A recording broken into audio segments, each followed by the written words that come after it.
All right, well, welcome to the Sports Guyz. We are coming to you guys from Bergen, Norway. Can you believe it? We are here on an incredible trip, and what we want to do is just take a couple minutes first just to tell you about our trip so far. We flew into Oslo, Norway a couple days ago. Beautiful, beautiful place. We stayed one night, and then we took an incredible train ride from Oslo to Bergen, and it was just an amazing, amazing trip. We saw the fjords. We saw incredible sights that you don't see every day. Robbie, what do you think of the trip so far? Snow-capped mountains, gorgeous fjords, unbelievable sights. We knew that it was going to be a beautiful train ride. It did not disappoint. We had a crazy time when there was a delay, but we had an incredible trip so far. We're really excited to bring this trip to you. We're going to do an episode on it. But in the meantime, we're just having a great time. So much has happened in the sports world since we left that we needed to say something. We needed to come out and talk about these big events that happened. Two major sports ended their seasons while we were gone here, so we have to talk about it. We want to talk about it. So yeah, as Rob said, we're planning to come to you guys live a couple of times during this trip. This is our first time really to come live to you guys. We're also assembling a lot of footage, a lot of great photos. Like he said, we're going to be putting together an episode when we get back to take you all the way through Norway, just like we did. And it's going to be really exciting. We did it 2 years ago for the Iceland trip. We're going to do the same thing for Norway. So we'll come from, live with you guys a couple times during the trip. But let's go ahead and talk about some of the big sporting events we got to get to today. So Robbie, let's first talk about the NHL series that just finished up. What are your thoughts about what happened there? Panthers were just a little too strong, a little too powerful. I feel like by the way, if you hear any sounds in the background, we are in a hotel lobby in Bergen, Norway right now. So we're having an amazing time. There is a lot going on around us. We don't have an optimal place to operate, except this is the best we can do for sure. But yeah, the sporting event that happened that we're talking about first is hockey, and that series was awesome to an extent. Florida definitely manhandled them and clearly found a way to deal with Conor McGregor. Mm-hmm. No, Conor McDavid. Oh my God, sorry, I'm jet lagged or something. Conor McDavid and Draisaitl. Draisaitl. Those two guys are some of the best players in the league, and they're paired together, and they're a real damaging force, and that's why Edmonton had such an amazing season, which they did, but they definitely ran into a problem with the Panthers. The way they play defense, the way they intercept you at the blue line and just make your life hell is quite something to watch, and I'm sure that the Edmonton hadn't seen anything like that all year, really. Yeah, and I think that, their Edmonton run was almost in some ways too easy through the West. They had kind of an easier run than the Panthers did. The Panthers obviously had a really tough time with the Maple Leafs. They went down 2-0. I thought maybe they'd get knocked out. Edmonton had a really easy path, and I was wondering whether it was going to hurt them, and I think it did. I think that they ended up getting to that final series, and they were kind of spent. It might have. I just think that they needed to grind out a little more talent on some of their other lines to take some pressure off McDavid and Draisaitl. But clearly, when you add in the way the Panthers play team hockey, just dominating in shots and usually in hits and physicality, and the way they play defense, and then, oh yeah, by the way, you throw behind them Bobrovsky, who has just an incredible skill level. Mm-hmm. One of the best goalies I've ever seen in my life, and that's not exaggeration. He's so intimidating that you throw that back there, and they're kind of almost impossible to beat in a 7-game series. They are. At this point. I think Florida didn't have a great regular season, obviously, but they had championship medal. They already had won the year before. They're really deep. A lot of the experts were picking Florida because of their depth, and it really showed up. I mean, their third line and fourth line were whipping the Oilers. Yeah. They were just deeper. And, in those last 2 games, the big-time scorers were on the third and fourth line. And so, I don't know. I don't know how you beat the Panthers even going to next year. I mean, they have all these guys coming back, and it's going to be tough. Yeah, I mean, this year they did a great job of keeping their nucleus together, keeping the goaltending at the highest level, and adding a couple of players, including Brad Marchand, who had an amazing year and an even better playoffs. I've seen some guys joking about it, like, how did Brad Marchand, how was he allowed to go to the Panthers? Like, how was that a fair situation? Hey, it was a great pickup for them, and he was so helpful. And then, guys like Sam Bennett, Sam Reinhart, and all these guys were just phenomenal. So That's right. Tip your hat, and Bobrovsky, does he come up at the biggest spots? I think so. Yeah. And I think that Yeah. he was okay during the year. He was 26-10, which is good. he didn't but- have the best start to the season, and he leveled off and then had a pretty good year. He even got pulled a couple times. got pulled a during few the times, season. I remember. So I don't know. He is one of those guys. I think he's a big time performer. Yeah. When the brights are the lightest, he comes through. That's just how he is. Lights are brightest, he comes on and shuts down anything you're trying to do, gets inside your head, and then makes you. The reason it messes up teams so badly is it makes them feel like I can't just throw anything at the net, so I have to hit the perfect shot, and so you're holding back on shots that you need to be throwing in there to try and create some chaos in front of the net, and you're scared to do it because you don't want to turn the puck over. So he just gets inside your head and makes you not take normal shots. So Rob, you picked Oilers in 7. I picked the Panthers in 7. Yeah. And I felt pretty good about the Panthers winning it because of what they did to the Hurricanes. But you were reasoning that the Oilers had home field advantage or home ice advantage in Game 7, and that would be a big deal, and it should be. But Yeah. of course, they didn't even get to Game 7, so that was the problem. Well, I really didn't know how they were going to do stopping McDavid and Draisaitl, and they answered the call. I mean, they completely handled that. They were largely ineffective. They the were last 2 games. ineffective. They were clearly getting frustrated, and there wasn't a lot of support from anywhere else. So they kind of were shuffling goalies occasionally and sending messages to their team that our goalie situation is not solid. So as a Hurricanes fan, I'm kind of can relate to that because I feel like that's a weak point for the Hurricanes too. Edmonton's just got to get one of those dogs. Right. And if they don't, they're going to hit their ceiling, which really the limitation exists because a goalie is like a pitcher in baseball. If you have a star, it just makes all the difference in the world.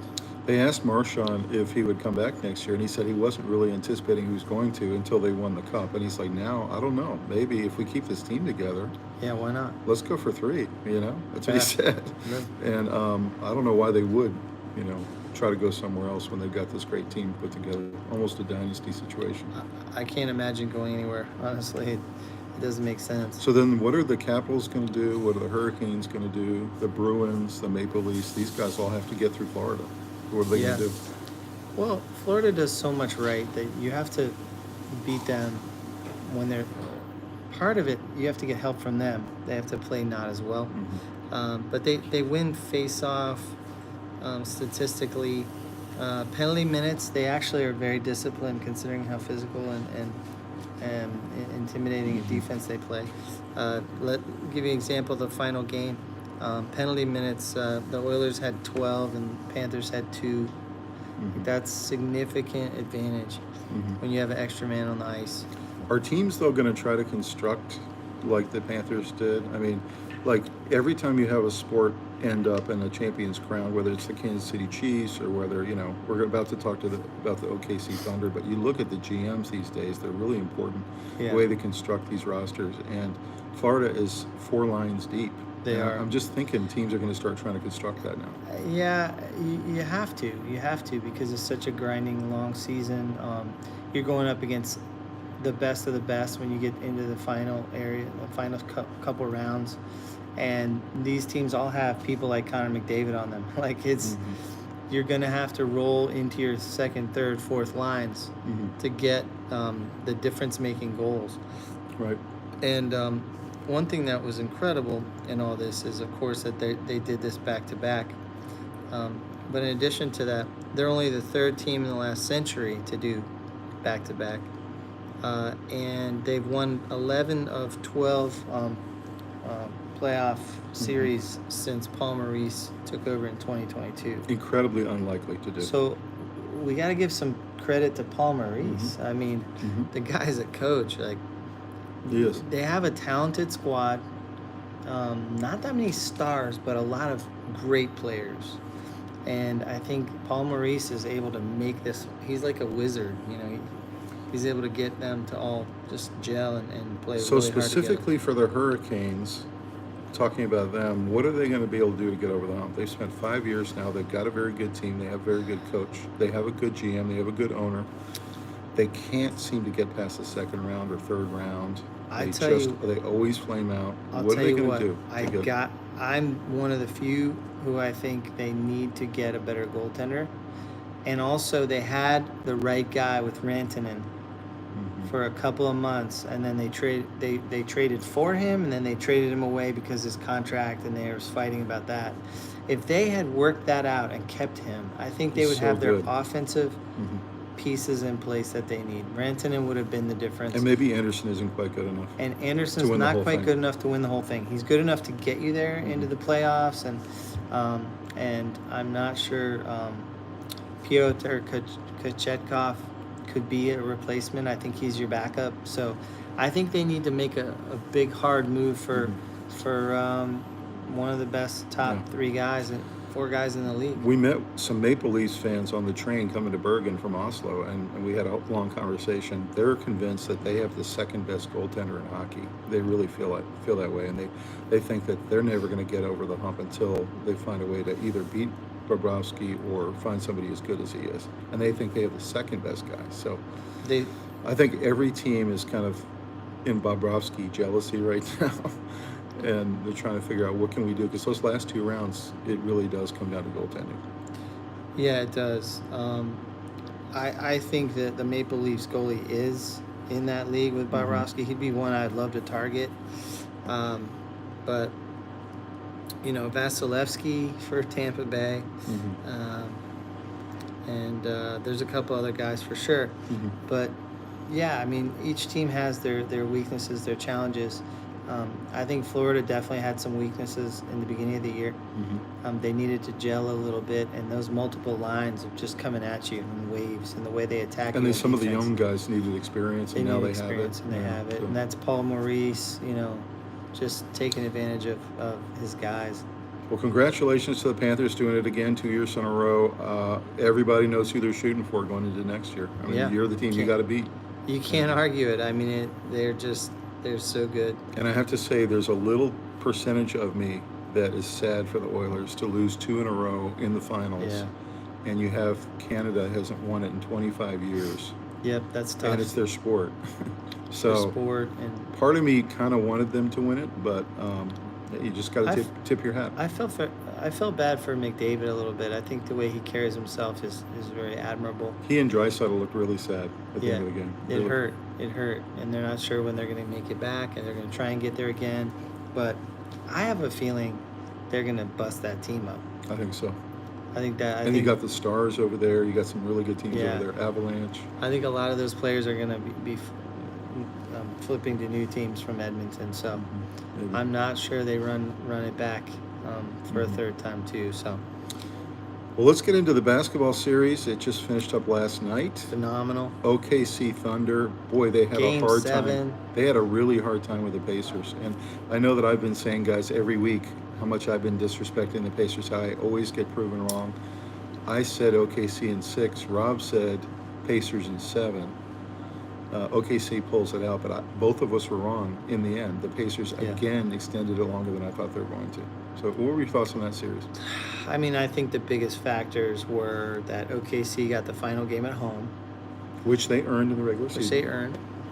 But I think that, you know, if that was played on a neutral court, like if you get to Game 7, it's played at the LA Forum or, you know. But Halliburton also was out 10 minutes into the game. No, but that's what I was about to say. Yeah. With 7 minutes or whatever left in the first quarter, Halliburton goes out, you got no chance. I mean, he's your only real star.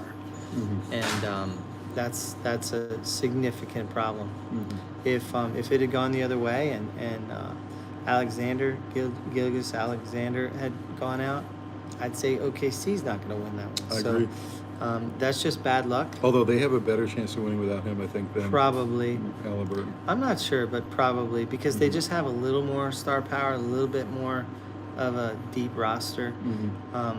But phenomenal coaching job by Rick Carlisle. Incredible. Phenomenal Absolutely job incredible. of that team rallying together, playing hard. And that's a young, deep team that's coming up. Yeah. They have a bunch of guys in the second year, third year. They're just going to keep getting better. That's right. I am really sad about Halliburton. It looks like he's going to miss all of next year because he has an Achilles. That's a problem. So that's terrible. But I feel really good about that franchise. And this series did nothing but good things for the NBA, in my opinion. Yeah, it was a great NBA series. It brought two fresh teams to the forefront. You got to introduce to some stars. A lot of people thinking Gilgeous Alexander is a fluke or whatever. Well, he's one of a short list of players now who's won the MVP of the league and the MVP of the playoffs. Clearly not a fluke. Great player. Makes everyone around him better. Right. He's a star now, and I think he's kind of arrived. Everyone kind of knew who he was. If you're an NBA fan, you definitely knew. Now the top star in the NBA. Yeah. And I'd say Halliburton's 2 or 3. I mean, Absolutely. they both They arrived tremendously as increased superstars. Their star power. That's no right. question about it. Yeah, and before this, if you were a casual NBA fan, you probably didn't know either one very well. You probably heard their names and watched them a little, but this cemented them as superstars, maybe of the next generation. You also have a new brand of basketball that's emerging. You have a brand of basketball. Both teams played really good defense. Yep.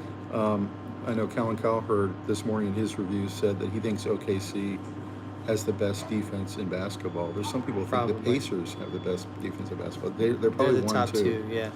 And so now you've got this new brand of basketball that's around defense, playing team ball, running X's and O's, and going for mid-range jumpers, which is really new. This is a new form of NBA. Well, they're still taking threes, but they've added in the mid-range jumper and a lot of interior post play, which is sort of throwback. I mean, and if you go back to X's and O's, which they have, that means the coaches mean more. So a guy like Carlisle means a lot more to his team. Yeah. Because you're going back to more X's and O's instead of just street ball. And one stat jumps out at me in the NBA final game. Points in the paint, Indiana had 26 and OKC had 40. So that was a significant part of them getting control of a very tough defensive battle. 103-91 is considered a very low-scoring NBA game. Right. And if you look at all of the 7 games, most of them are low-scoring compared to most NBA games because of defense. That's right. That's right. Mm-hmm. There's a lot of other stats that jump out.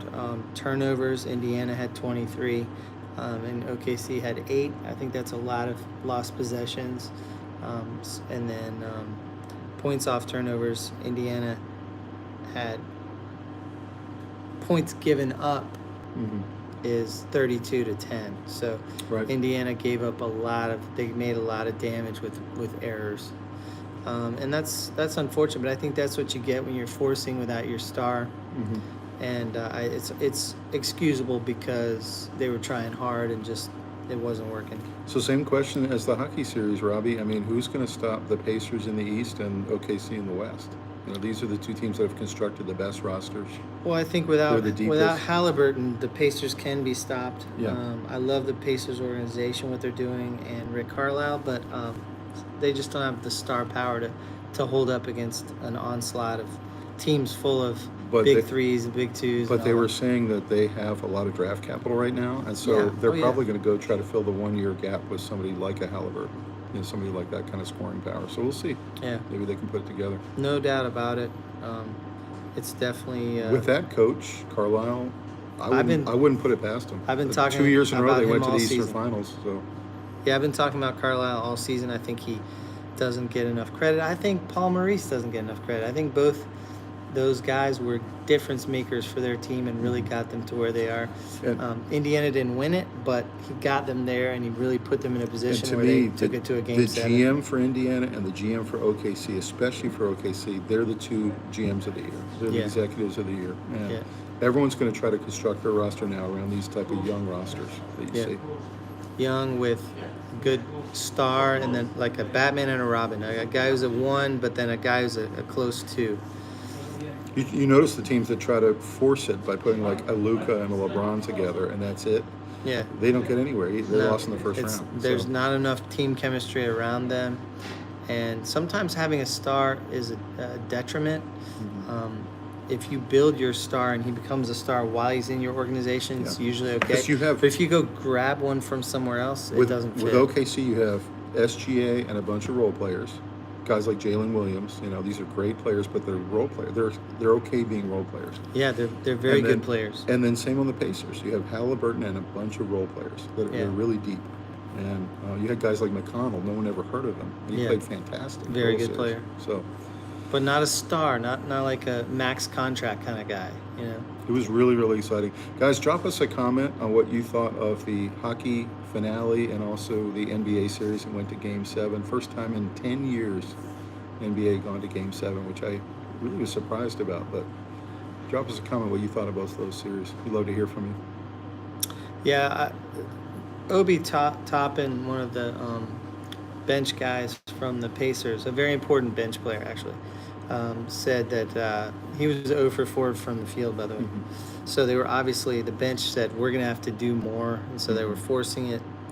But he did say that it was very heavily on their mind what had happened to Halliburton. So they were human, they were concerned and probably lost a little bit of the belief they needed to do it. They fought hard.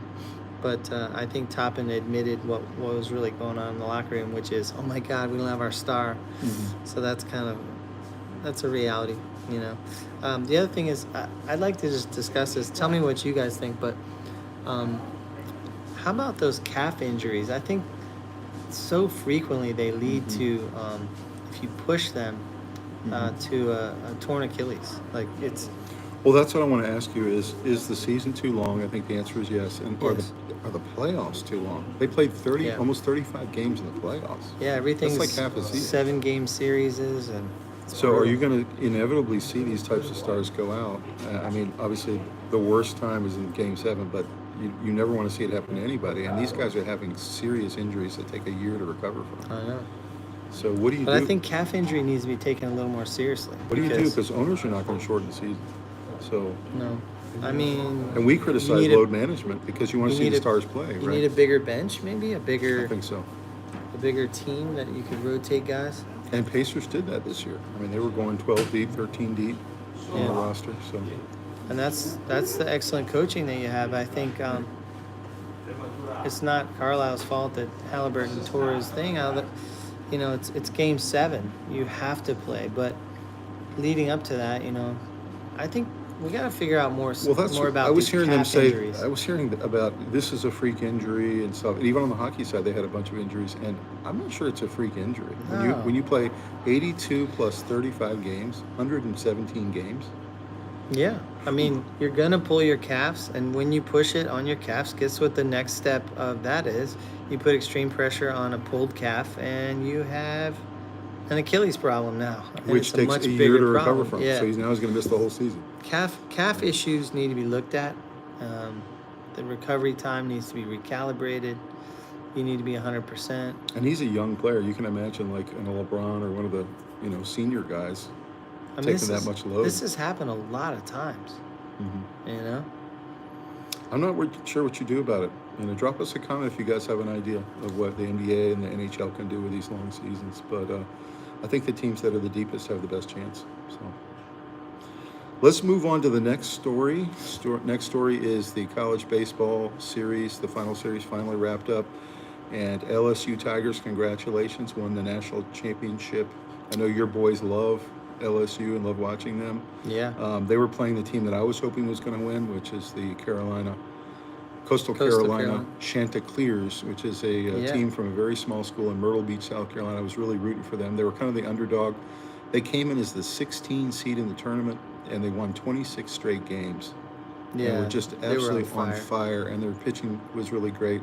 But they ran into a team that just found a way to solve them. So any thoughts about LSU and Coastal Carolina, and what a run for Coastal Carolina this year? Yeah, I mean, I think LSU just had too much pitching for them. I think Coastal Carolina was a Cinderella season, Cinderella story, and did an amazing job. They had a great squad, don't get me wrong. Great coaching. It was a beautiful story. I just think LSU is just too much.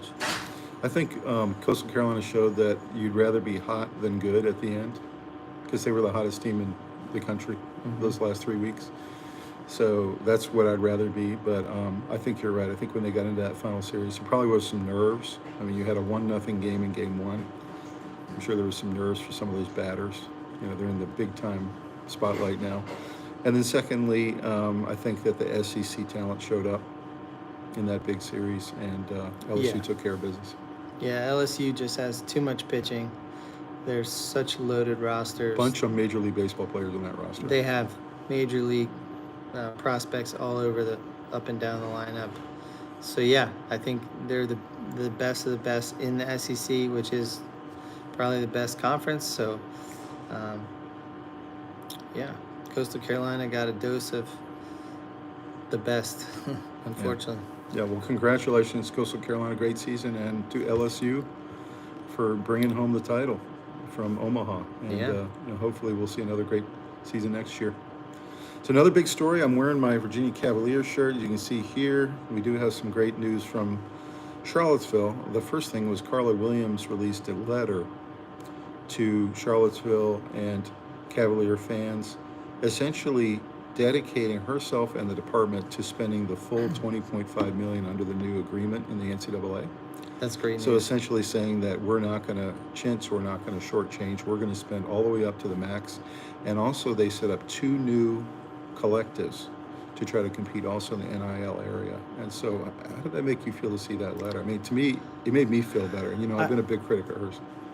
I feel good because it's not just Virginia. It feels like a lot of the ACC has been behind, and a lot of the ACC has been halfway committing to things and then wondering why the results aren't there and why the SEC is passing them in sports that are traditionally ACC. It's because you're not spending the money. So, but you know she was hearing the whispers. Okay, she loses Tony Bennett. Yeah. Right? She loses the best baseball coach we've ever had. Yeah. She's been losing these guys. She's barely retaining the ones. Yeah, and the replacements are a shadow of the... Right. Although we did bring in Chris Pollard. That was the other news I wanted to mention. Yeah. Chris Pollard we brought in from Pretty Duke. good. And Pretty he's good. a fantastic coach. Yeah. I don't know if we could have done any better for replacement. I think he's the perfect guy. He's going to steady the ship. Yeah. He really is. They're going to be a good program. Although I did hear that we just had a big time guy transferring. That's going to happen. It's going to happen. It But is. I believe in him. He's Yeah, a really good, I agree. really solid coach. He took Duke to good places. Yeah. So. Yeah. But what do you think about Carla? Do you feel like she was hearing the whispers? Yes, she's but trying to save her job, right? But I think it's bigger than that. I think the whole ACC is full of athletic directors that are feeling that same pressure. I think the whole ACC is under pressure to do better and to become more like a real conference that's going to try and compete in this NIL. But she literally felt so world. much pressure that she had to put out a letter to Cavalier fans that don't worry, we're going to spend the because max there's a cap. perception that we're going to hold back, and there's a perception probably at Wake Forest and at Clemson and everywhere in the ACC. The whole conference is underperforming. I mean, if anyone's probably sweating bullets, it's the ACC commissioner. And don't you think she's trying to bolster recruiting? Because in the end, you're recruiting guys from other teams through the portal. Yeah. You're recruiting your own players. You're trying to retain them. You're also recruiting seniors in high school, so all 3 of those. And you want the coaches to be able to go out and truthfully say, we're going to spend the max this year. You should come to Virginia. Yeah, I mean, it's an important thing for many levels. You're sending messages to your alumni. You're sending messages to the teams. So much now is spent time and money on recruiting your players you already have in your system, because they're likely to leave to go get more money if they think that you're not going to do everything you can to make a winning program. So the ACC needed to look in the mirror and say, we need all the ADs to step up and start spending money, but in a smart way. Go aggressively after players with money. And that's what it's going to take if you want to be competitive. And I know the ACC is not happy with where they are. That TV deal was a disaster, and that'll be felt for a decade. but there's a lot they can do now to recommit to getting on track. And one of the things is if there's a max you can spend, teams need to commit to spending that, because But that's isn't really there the a only subtle thing that's gonna message get it to the done. alumni there too that you need to start giving to those new collectives? I mean, Absolutely. that's why they were talking about the 2 new Yeah. collectives. But I'll tell you this, if someone's asking me to give $5 million into a collective, but, oh, by the way, we're not going to spend our max, That's what I'm saying. that's a message saying we're not serious about winning. Well, I'm not Right. going to turn my $5 million over to Right. some collective to try to make us anything better than So a do you little think mediocre. she's going to be able to successfully save her job? Because there's a lot of unhappy Yeah. Cavalier. I think fans the right now. ACC commissioner and a lot of these athletic directors are going to save their jobs because they're going to spend a lot of money, and ACC will be better in the next year or two. Can the conference get back to where it was in basketball, in baseball, in lacrosse, in football? Or is it irreparably harmed? And there's rumors that they're thinking about and already in talks with the Big 12 about creating a max conference. Yeah. So that's really interesting if that happens. It is. I don't know. I think it remains to be seen. It depends on commitment level. You can say you're committed to spending all this money and doing all these things in a letter to alumni that you're begging them for money. But like in anything else, any kind of relationship or Mhm. anything else, it really just comes down to behavior. What is actually being done versus what's said to be being done. I mean, if you have that merger, you might have Deion Sanders in Colorado come to Charlottesville to play Virginia, or they might go to Chapel Hill to play against Bill Belichick. Yeah, I mean, that would be It big could be time. some really interesting. Interesting, combinations. good viewing, great TV watching there. So, yeah, I think a lot depends on the behavior from here. They're saying all the right things, but honestly, that's not good enough. You need to see how they back it up with staying committed, even when teams are down a little. Mhm. That's hammer down on spending money. Right. Yeah. So other big story coming up this week is the NBA draft. All the teams have been pre-positioning themselves. Of course, there was some real shockers in the draft lottery. We already mentioned that in a previous episode. Mhm. And so some of the teams that should have gotten the higher picks didn't, and some of the teams that shouldn't have did. And there was some question about whether, Dallas with their new ownership, there was some rigging going on so they could get the number 1 pick and they could fill in for Luka. So what are your thoughts about that? All that rumors and I don't discussions, know. and it's rigged and. Yeah, I don't know. I think it just worked out in a certain way.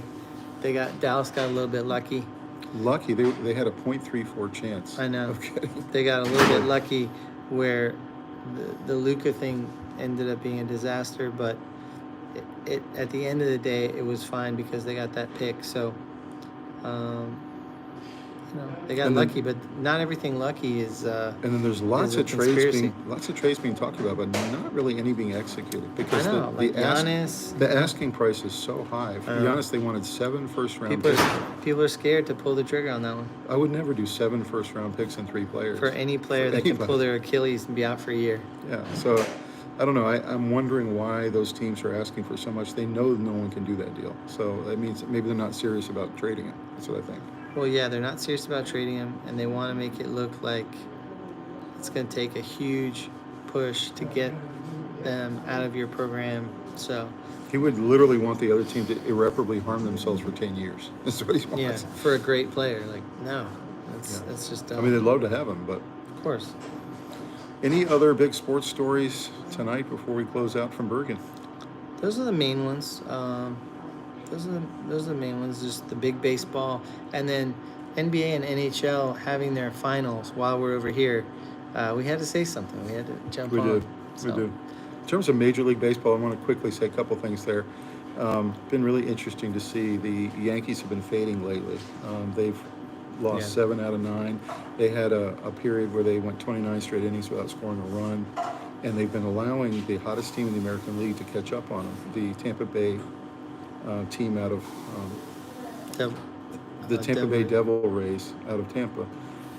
And they've been the hottest team in baseball, and they've been catching up. At one point, they were 10 games behind, now they're a game and a half behind. So Yeah, what do you think they're about making that? a charge. You think that Tampa's for real? I mean, a lot of they people look think good. they're really, really solid. They look solid. Yeah.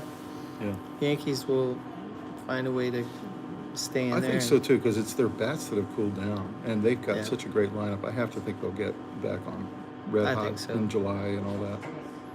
And then on the National League side, the New York Mets have been the hottest team in the National League, but they also have been on a little bit of a losing streak lately and have been giving up their lead. The Phillies are just behind them in the NL East, and then the Dodgers had kind of a pedestrian beginning of the season, and they've been just smoking hot. They've won 12 out of 13. Yeah. Any thoughts about the Dodgers and also the Mets, who are starting to fade a little bit? I love the way the Dodgers do everything. So, You talk about a GM. yeah, their whole system. They value every position in the whole building. They value their secretaries, their ball boys, their equipment manager. Everyone is looked at with value. So, and then they also aggressively go after free agents, and they draft really carefully. So they're just the model organization.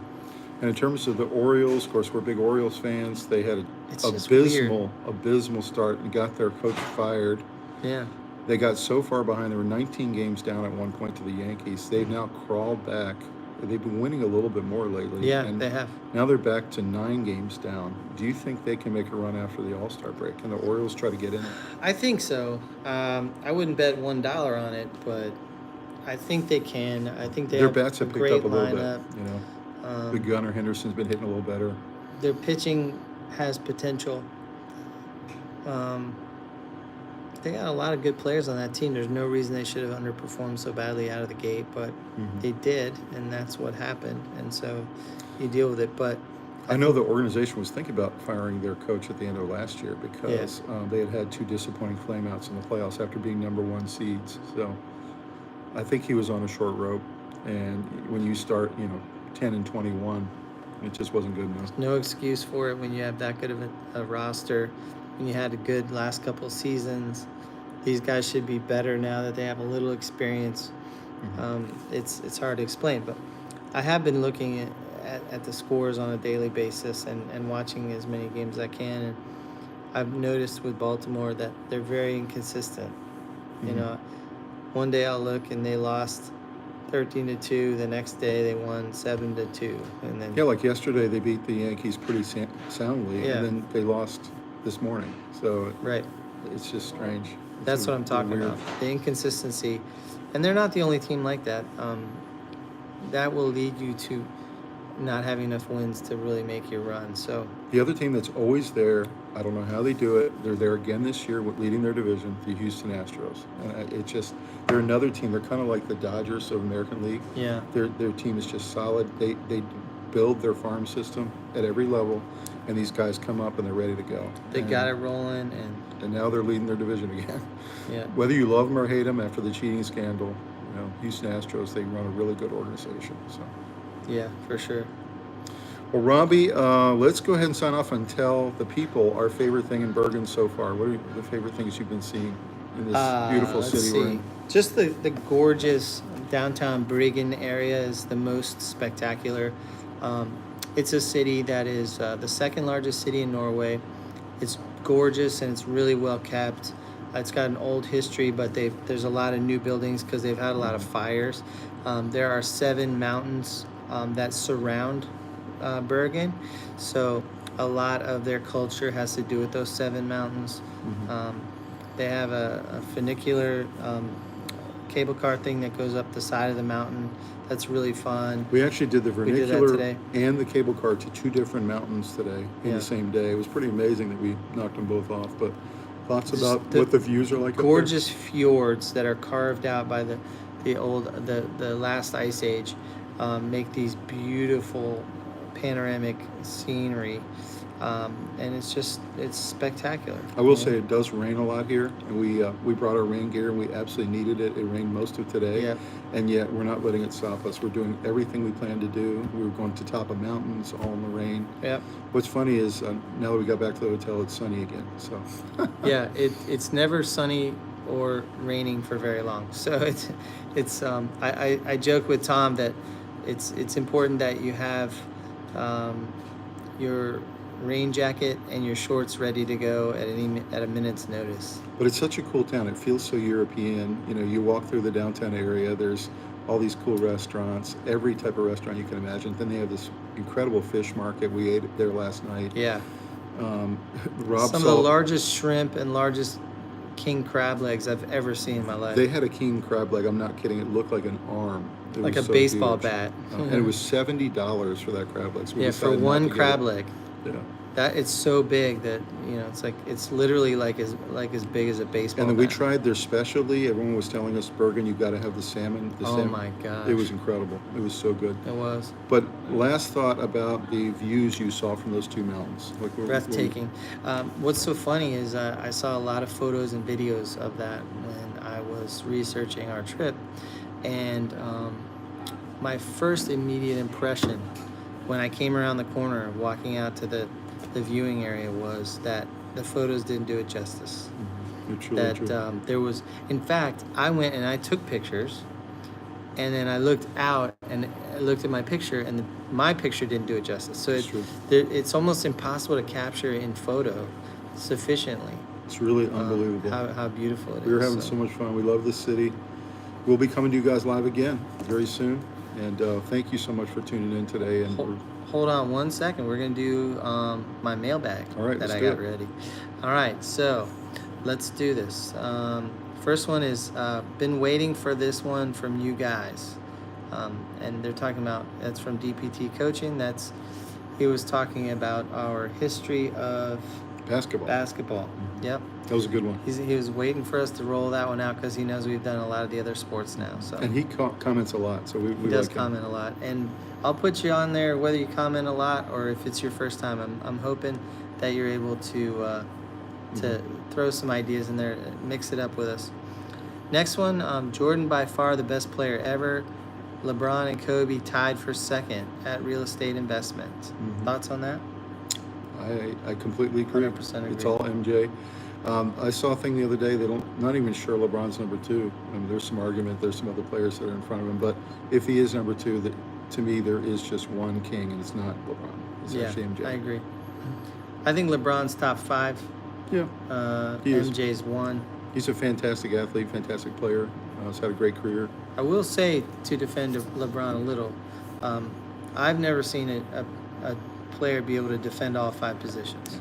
He's a freak. He can play all 5 on offense, and he can defend all 5. That is special. You don't see a 6'9" player who can do the things he can do. It just doesn't happen. You don't have... Once a decade, maybe.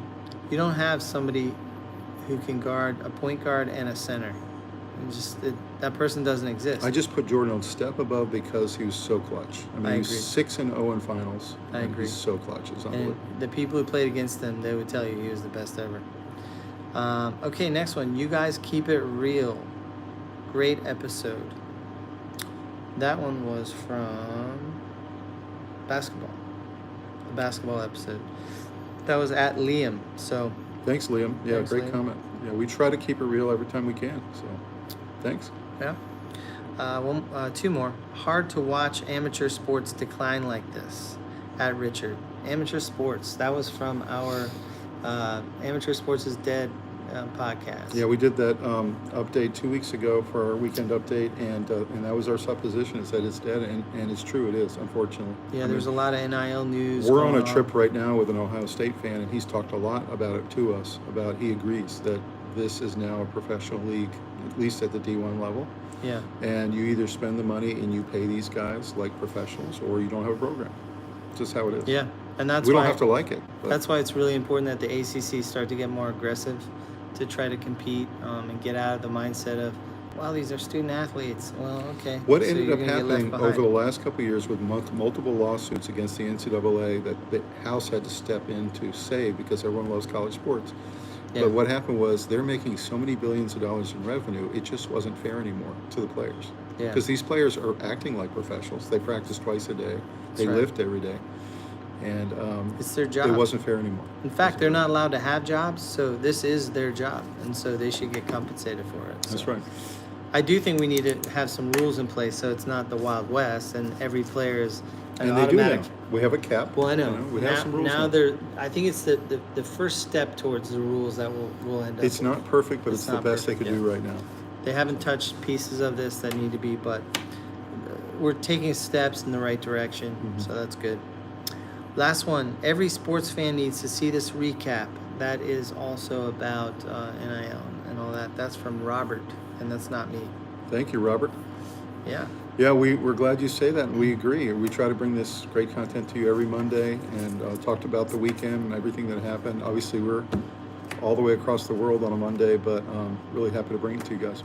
Yeah, we're so excited about these big 3 sporting events finishing up that we had to say something and get on here and say hi to all you guys out there and not just let it hang. So tell you our thoughts on it, and hopefully you will join us by giving us some comments and like and subscribe, of course.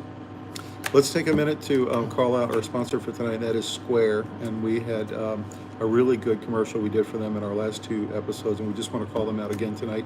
Square is an incredible service that you can set up if you're doing a small business, or if you're just a vendor at a local, music festival or something like that. You can pull out your little Square, you can plug it into your phone, you can plug it into your tablet, and you can take credit card payment right on site. And it's incredibly easy. We're seeing it here all over Bergen. There's people taking street vendor type situations where they're taking credit cards. So any thoughts about Square, Robbie? Yeah, I mean, you pretty much summed it up. I'm starting to see it everywhere now, and the reason is because it's so user friendly. I talked about it before. One of my work colleagues, she signed up for it and got it going. She does vending things on the side. Mm-hmm. She does little like pop-up tables and stuff, and it's really cool. And she has had an amazing experience signing up with them and getting it underway. And it's a very easy tool to use, extremely helpful, great security measures in place. They have a lot of a very good IT team working for security. So very cool company. And I still think there's a lot of room for growth. I think they're going to explode even more. So it's pretty exciting to be part of that. We've talked about some small businesses in ways that we can use Square, and we're looking forward to doing that. Yeah. They're a great company. For sure. Go to squareup.com, check them out. You can get their software for free. You can get their downloads for free. You do have to buy the device, either the actual tablet itself, or you can just buy the little plug-in for your phone. But it's surprisingly affordable. When I was going through it with her, everything was affordable. They have a 20% off sale right now on all their devices, and also they'll give you a 30-day money-back guarantee. So if you just want to try it and try the software, you can send it back if you don't want to use it. So if you try it, you'll end up using it. Absolutely. So guys, thanks for joining the Sports Guys. Signing off from Bergen. Keep an eye out for this episode that we're going to be rolling out of our Norway episode. And tomorrow we're headed to Ålesund on a ship, so that's going to be really fun. So we'll bring you guys some footage of that as well. And we'll come back to you with some more content real soon. All right, have a good one. See you next time. See you.